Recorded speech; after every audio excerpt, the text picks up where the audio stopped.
și mă gândesc, Doamne, nu știu cum să-i mulțumesc, cum să-i mulțumesc pentru tot ce a făcut, că a dat curaj să devin cine acum sunt, că m-a întărit, fată, mergi înainte. O să ai parte și de fapte, nu doar de cuvinte. Orice ar fi, voi fi aici mereu. Știi bine, te poți baza, ai sprijinul meu. Mi-ai dat, Doamne, tot ce mai frumos nu se putea.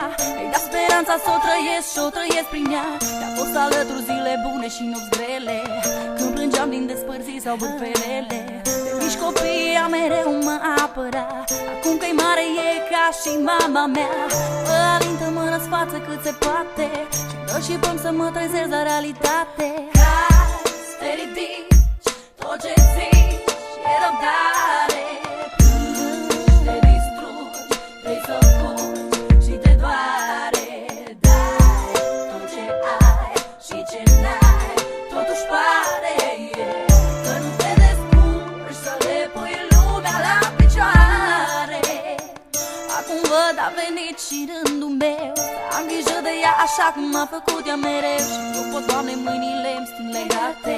Nu pot să fac să o trezesc la realitate. Să pot să spun că viața nu e nedreaptă, să uite tot ce-a fost, că-i fată deșteaptă, că merită tot ce e mai bun. Trecutul e trecut, viitorul contează acum. Dacă aș putea, i-aș da parte din mine. Vreau să o văd zâmbindu-l de fericire. Să spun, hai că putem să o luăm de la capăt, să dăm peste amintiri așa doar întreagă. Că astăzi ca să te ridici, mâine trece. Să-i amintesc că unde-s doi puterea crește, că împreună trecem peste tot, că o prietenie trece și prin foc.